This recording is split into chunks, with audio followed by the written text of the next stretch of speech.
شروع اللہ کا نام لے کر جو بڑا مہربان نہایت رحم والا ہے۔ یاسین، حکمت بھرے قرآن کی قسم، تم یقیناً پیغمبروں میں سے ہو، بالکل سیدھے راستے پر۔ یہ قرآن اس ذات کی طرف سے اتارا جا رہا ہے جس کا اقتدار بھی کامل ہے، جس کی رحمت بھی کامل، تاکہ تم ان لوگوں کو خبردار کرو جن کے باپ داداؤں کو پہلے خبردار نہیں کیا گیا تھا، اس لیے وہ غفلت میں پڑے ہوئے ہیں۔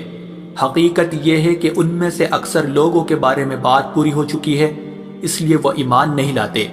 ہم نے ان کے گلوں میں توق ڈال رکھے ہیں جو ٹھوڑیوں تک پہنچے ہوئے ہیں، اور اس وجہ سے ان کے سر اوپر کو اٹھے رہ گئے ہیں،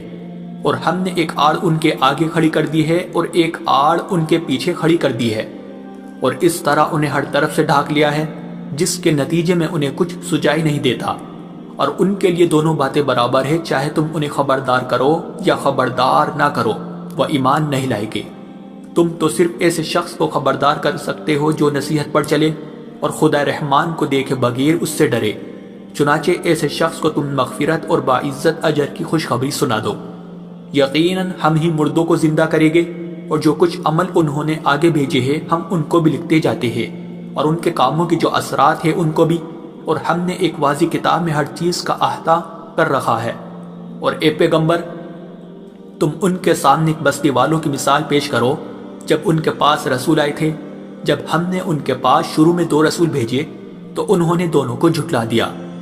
پھر ہم نے ایک تیسرے کے ذریعے ان کی تائید کی، اور ان سب نے کہا کہ یقین جانو ہمیں تمہارے پاس رسول بنا کر بھیجا گیا ہے۔ انہوں نے کہا تمہاری حقیقت اس کے سوا کچھ بھی نہیں ہے کہ تم ہم جیسے ہی آدمی ہو، اور خدا رحمان نے کوئی چیز نازل نہیں کی ہے، اور تم سراسر جھوٹ بول رہے ہو۔ ان رسولوں نے کہا ہمارا پروردگار خوب جانتا ہے کہ ہمیں واقعی تمہارے پاس رسول بنا کر بھیجا گیا ہے، اور ہماری ذمہ داری اس سے زیادہ نہیں ہے کہ صاف صاف پیغام پہنچا دے۔ بستی والوں نے کہا ہم نے تو تمہارے اندر نحوست محسوس کی ہے، یقین جانو اگر تم باز نہ آئے تو ہم تم پر پتھر برسائیں گے اور ہمارے ہاتھوں تمہیں بڑی دردناک سزا ملے گی۔ رسولوں نے کہا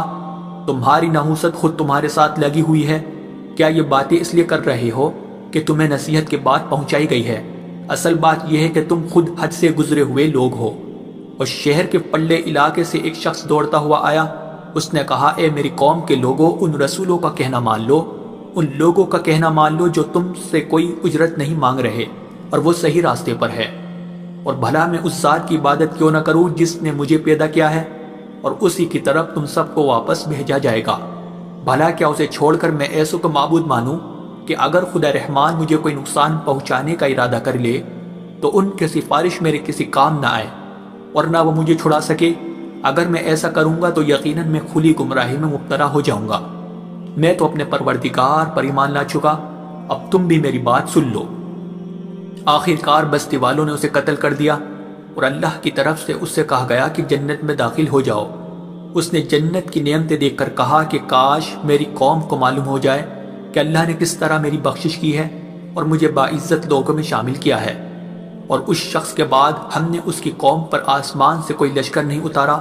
اور نہ ہمیں اتارنے کی ضرورت تھی، وہ تو بس ایک ہی چنگاڑ تھی جس سے وہ ایک دم بجھ کر رہ گئے۔ افسوس ہے ایسے بندوں کے حال پر، ان کے پاس کوئی رسول ایسا نہیں آیا جس کا وہ مذاق نہ اڑاتے رہے ہو۔ کیا انہوں نے نہیں دیکھا کہ ان سے پہلے ہم نے کتنی قوموں کو اس طرح ہلاک کر چکے ہیں کہ وہ ان کے پاس لوٹ کر نہیں آتے؟ اور یہ جتنے لوگ ہیں ان سبھی کو اکٹھا کر کے ہمارے سامنے حاضر کیا جائے گا، اور ان کے لیے ایک نشانی وہ زمین ہے جو مردہ پڑی ہوئی تھی، ہم نے اسے زندگی عطا کی، اور اس نے غلہ نکالا جس کی خوراک یہ کھاتے ہیں، اور ہم نے اس زمین میں کھجوروں اور انگوروں کے باغ پیدا کیے، اور ایسا انتظام کیا کہ اس میں سے پانی کے چشمے پھوٹ نکلے تاکہ یہ اس کی پیداوار میں سے کھائے، حالانکہ اس کو ان کے ہاتھوں نے نہیں بنایا تھا۔ کیا پھر بھی یہ شکر نہیں کریں گے؟ پاک ہے وہ ذات جس نے ہر چیز کے جوڑے جوڑے پیدا کیے ہیں، اس پیداوار کے بھی جو زمین اگاتی ہے، اور خود ان انسانوں کے بھی اور ان چیزوں کے بھی جنہیں یہ لوگ ابھی جانتے تک نہیں ہیں۔ اور ان کے لیے ایک اور نشانی رات ہے، ہم اس پر سے دن کا چھلکا اتار لیتے ہیں تو وہ یکا یک اندھیرے میں رہ جاتے ہیں، اور سورج اپنے ٹھکانے کی طرف چلا جا رہا ہے۔ یہ سب اس ذات کا مقرر کیا ہوا نظام ہے جس کا اقتدار بھی کامل ہے، جس کا علم بھی کامل۔ اور چاند ہے کہ ہم نے اس کی منزل تاب تول کر مقرر کر دی ہے، یہاں تک کہ وہ جب ان منزلوں کے دورے سے لوٹ کر آتا ہے تو کھجور کی پرانی ٹہنی کی طرح پتلا ہو کر رہ جاتا ہے۔ نہ تو سورج کے مجال ہے کہ وہ چاند کو جا پکڑے، اور نہ رات دن سے آگے نکل سکتی ہے، اور یہ سب اپنے اپنے مدار۔ اور ان کے لیے ایک اور نشان یہ ہے کہ ہم نے ان کی اولاد کو بھری ہوئی کشتی میں سوار کیا، اور ہم نے ان کے لیے اسی جیسی اور چیزیں بھی پیدا کی جن پر یہ سواری کرتے ہیں،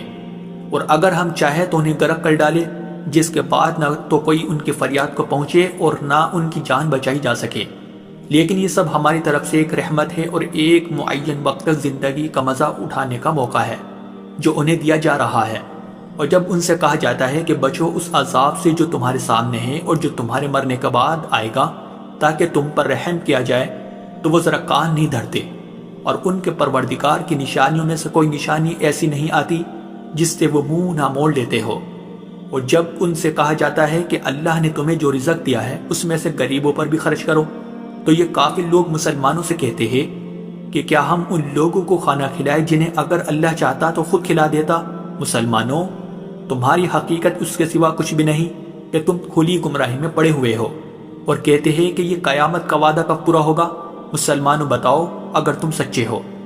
دراصل یہ لوگ بس ایک چنگاڑ کا انتظار کر رہے ہیں جو ان کی اجت بازی کے عین درمیان انہیں آ پکڑے گی، پھر نہ یہ کوئی وصیت کر سکے گے اور نہ اپنے گھر والوں کے پاس لوٹ کر جا سکے گے، اور سور پھونکا جائے گا تو یکایک اپنی قبروں سے نکل کر اپنے پروردگار کی طرف تیزی سے روانہ ہو جائے گے۔ کہے گی کہ ہائے ہماری کم بختی، ہمیں کس نے ہمارے مرکز سے اٹھا کھڑا کیا ہے؟ جواب ملے گا کہ یہ وہی چیز ہے جس کا خدا رحمان نے وعدہ کیا تھا اور پیغمبروں نے سچی بات کہی تھی، اور کچھ نہیں، بس ایک زور کی آواز ہوگی جس کے بعد یہ سب کے سب ہمارے سامنے حاضر کر دیے جائیں گے۔ چنانچہ اس دن کسی شخص پر کوئی ظلم نہیں ہوگا اور تمہیں کسی اور چیز کا نہیں، بلکہ انہی کاموں کا بدلہ ملے گا جو تم کیا کرتے تھے۔ جنت والے لوگ اس دن یقیناً اپنی مشغلے میں مگن ہوگے، اور وہ ان کی بیویاں گھنے سایوں میں آرام دانشتوں پر ٹیک لگائے ہوئے ہوگے۔ وہاں ان کے لیے میوے ہوگے اور انہیں ہر وہ چیز ملے گی جو وہ منگوائے گے۔ رحمت والے پروردگار کی طرف سے انہیں سلام کہا جائے گا، اور کافروں سے کہا جائے گا کہ اے مجرموں، آج تم مومنوں سے الگ ہو جاؤ۔ اے آدم کے بیٹو، کیا میں نے تمہیں یہ تاکید نہیں کر دی تھی کہ تم شیطان کی عبادت نہ کرنا، وہ تمہارا کھلا دشمن ہے، اور یہ کہ تم میری عبادت کرنا، یہی سیدھا راستہ ہے۔ اور حقیقت یہ ہے کہ شیطان نے تم میں سے ایک بڑی خلقت کو گمراہ کر ڈالا، تو کیا تم سمجھتے نہیں تھے؟ یہ ہے وہ جہنم جس سے تمہیں ڈرایا جاتا تھا، آج اس میں داخل ہو جاؤ کیونکہ تم کفر کیا کرتے تھے۔ آج کے دن ہم ان کے منہ پر مہر لگا دیں گے، اور ان کے ہاتھ ہم سے بات کریں گے، اور ان کے پاؤں گواہی دیں گے کہ وہ کیا کمائی کیا کرتے تھے۔ اور اگر ہم چاہیں تو یہی دنیا میں ان کی آنکھیں مل یا میٹ کر دیں، پھر یہ راستے کی تلاش میں بھاگے پھرے، لیکن انہیں کہاں کچھ سجا۔ اور اگر ہم چاہیں تو ان کی اپنی جگہ پر بیٹھے بیٹھے ان کی صورتیں اس طرح مسخ کر دے کہ یہ نہ آگے بڑھ سکے اور نہ پیچھے لوٹ سکے۔ اور ہم جس شخص کو لمبی عمر دیتے ہیں اسے تخلیقی اعتبار سے الٹ ہی دیتے ہیں، کیا پھر بھی انہیں عقل نہیں آتی؟ اور ہم نے اپنے ان پیغمبروں کو نہ شاعری سکھائی ہے اور نہ وہ ان کے شایان شان ہیں، یہ تو بس ایک نصیحت کی بات ہے، اور ایسا قرآن جو حقیقت کو کھول کھول کر بیان کرتا ہے تاکہ ہر اس شخص کو خبردار کرے جو زندہ ہو، اور تاکہ کفر کرنے والوں پر حجت پوری ہو جائے۔ اور کیا انہوں نے یہ نہیں دیکھا کہ ہم نے اپنے ہاتھوں کی بنائی ہوئی چیزوں میں سے ان کے لیے مویشی پیدا کیے، اور یہ ان کے مالک بنے ہوئے ہیں، اور ہم نے ان مویشیوں کو ان کے قابو میں دے دیا ہے، چنانچہ ان میں سے کچھ وہ ہے جو ان کی سواری بنے ہوئے ہیں، اور کچھ وہ ہے جنہیں یہ کھاتے ہیں، نیز ان کو ان مویشیوں سے اور بھی فائدہ حاصل ہوتے ہیں اور پینے کی چیزیں ملتی ہے، کیا پھر بھی یہ شکر نہیں بجا لائے گے؟ اور انہوں نے اللہ کو چھوڑ کر اس امید پر دوسرے خدا بنا رکھے ہیں کہ انہیں ان سے مدد ملے، حالانکہ ان میں یہ طاقت ہی نہیں ہے کہ ان کی مدد کر سکے، بلکہ وہ ان کے لیے ایک ایسا مخالف لشکر بنے گے جسے قیامت میں ان کے سامنے حاضر کر لیا جائے گا۔ غرض اے پیغمبر، ان کی باتیں تمہیں رنجیدہ نہ کریں، یقین جانو ہمیں سب معلوم ہے کہ یہ کیا کچھ چھپاتے اور کیا کچھ ظاہر کرتے ہیں۔ اور کیا انسان نے یہ نہیں دیکھا کہ ہم نے اسے نطفے سے پیدا کیا تھا، پھر اچانک وہ کھلم کھلا جھگڑا کرنے والا بن گیا؟ ہمارے بارے میں تو وہ باتیں بناتا ہے اور خود اپنی پیدائش کو بھلا بیٹا ہے، کہتا ہے کہ ان ہڈیوں کو کون زندگی دے گا جبکہ وہ گل چکی ہوگی؟ کہہ دو کہ ان کو وہی زندگی دے گا جس نے انہیں پہلی بار پیدا کیا تھا، اور وہ پیدا کرنے کا ہر کام جانتا ہے۔ وہی ہے جس نے تمہارے لیے سرسبز درخت سے آگ پیدا کر دی ہے، پھر تم ذرا سی دیر مجھ سے سلگانے کا کام لیتے ہو؟ بھلا جس ذات نے آسمانوں اور زمین کو پیدا کیا ہے، کیا وہ اس بات پر قادر نہیں ہے کہ ان جیسوں کو دوبارہ پیدا کر سکے؟ کیوں نہیں، جبکہ وہ سب کچھ پیدا کرنے کی پوری مہرت رکھتا ہے۔ اس کا معاملہ تو یہ ہے کہ جب وہ کسی چیز کا ارادہ کر لے تو صرف اتنا کہتا ہے کہ ہو جا، بس وہ ہو جاتی ہے۔ غرض پاک ہے وہ ذات جس کے ہاتھ میں ہر چیز کی حکومت ہے، اور اسی کی طرف تم سب کو آخر کار لے جایا جائے۔